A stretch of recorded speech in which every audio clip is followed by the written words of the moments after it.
Okay, now we're on number 5 of our list here. I'm gonna look at the solution. This is control click, I did that.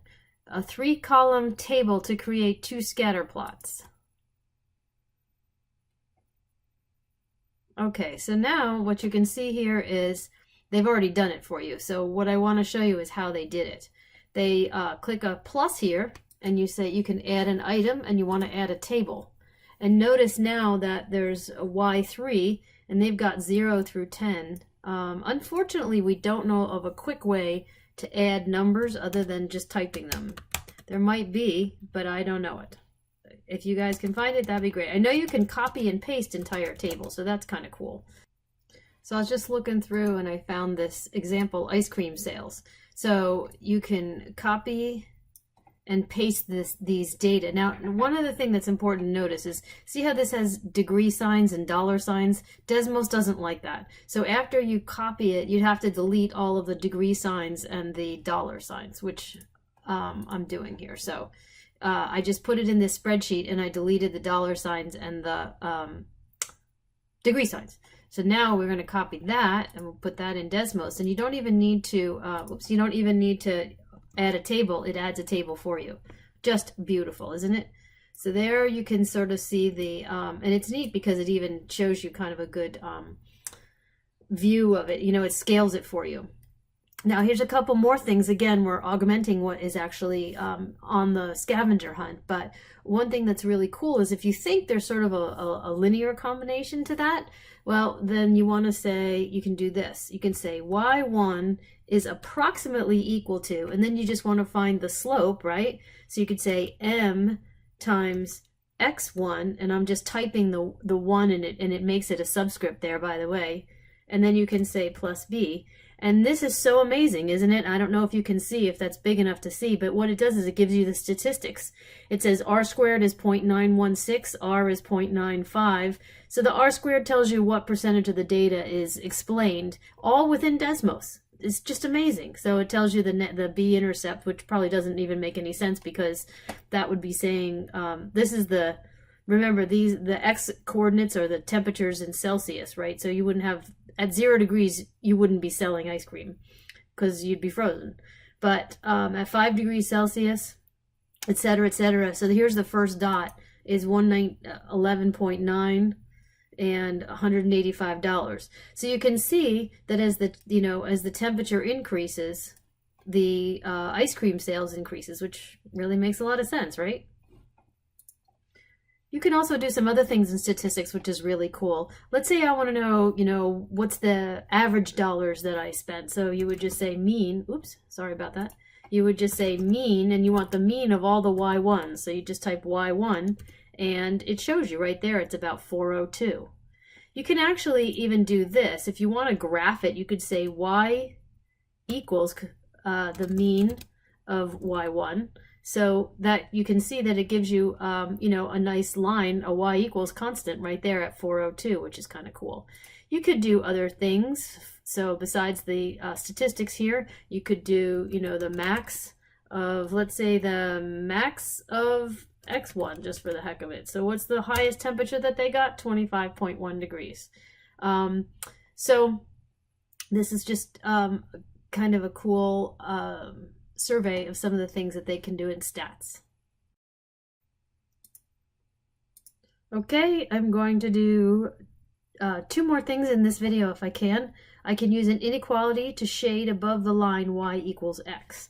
So notice if I say y equals x, you get a line. So I think what they mean by above the line would be, say, a point like this, right? The point 0, 5, well, that's above the line. So the idea is that anything above this line is when the y value is greater than the x value. Say, for example, this would be 0, 10, or 5, 10. So let's just change this to y greater than x. Bam! It worked. So there's how you would do a simple shape, a simple shading.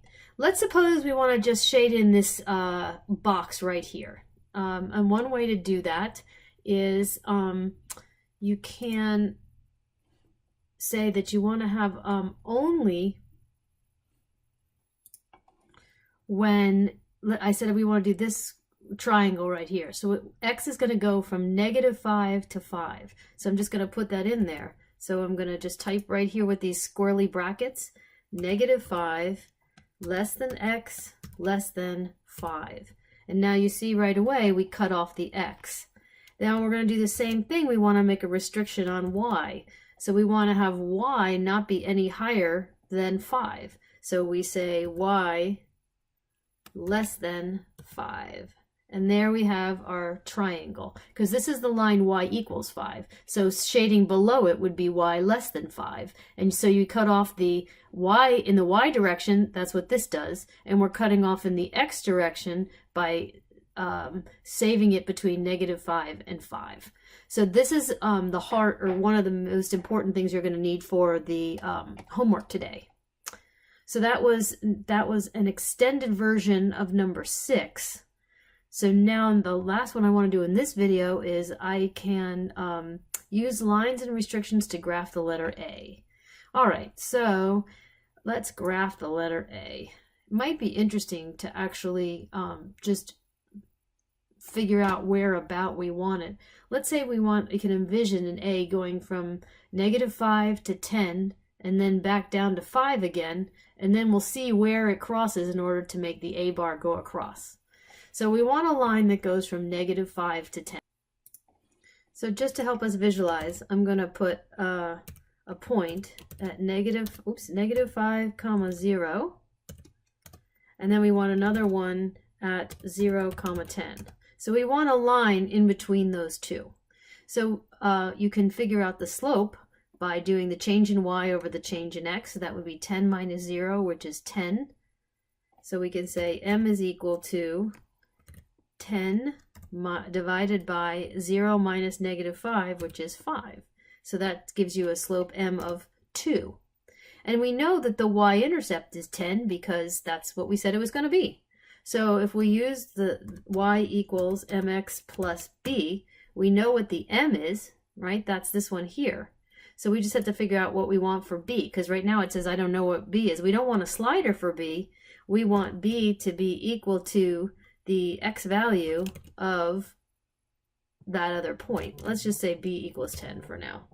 All right, so now you know that b is equal to 10, and notice it put the line there because even though b is defined after it, it knows that b is 10. So now the thing is that we wanted to have it constrained between those two.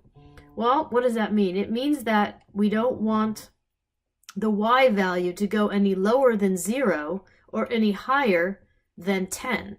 So what I'm going to do again is put this restriction on, and I'm going to be set, and I said it's going to be in between 0 less than y less than 10.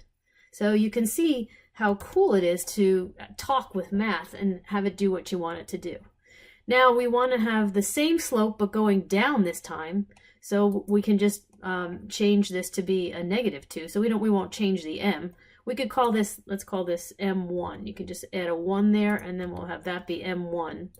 So now we can say that m2 is equal to -2, right? Because that's going to be a slope in the opposite direction. So now we want the line y equals m2, the second slope, times x. But this time, it's also going to be plus 10 because it's still the same y-intercept.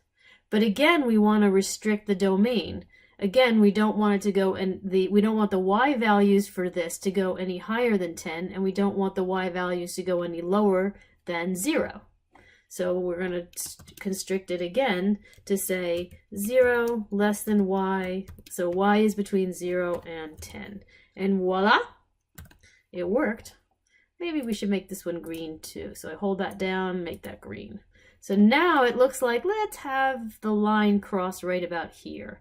So that would be the point 0, 4. So now we just want a horizontal line going across at 4. So we can do y equals 4. And now you can guess, this time we want to restrict the domain rather than the range because the y values, they always stay 4. They're just always 4. So that won't really help. So you can ignore this part because it thinks that it's a slider. So you can, for example, make it go higher or lower, but we liked it at 4. So I'm going to leave it there at 4. What we need to do is to say we want the x's. So what point is this? I can just click on that. That's about 4, right? That's about 4, and that's about, oh, right, that's 4. Sorry, the x-intercept is, that's 3 comma 4. So we want x to go in between 3 and -3. So I'm going to say y equals 4, and then again with these cool curly bracket parentheses, -3 less than x less than 3. And there's my a. You can actually do this too. If you don't want to show the axis numbers or even the axis or even the grid, you can just get rid of everything there. And there's my a. What I'd like you to do when I ask you to turn in number 7 is to do a letter other than A. Maybe, in my case, I might pick J for Janet, which would mean I'd need some kind of a parabola at the bottom. I will let you figure that part out.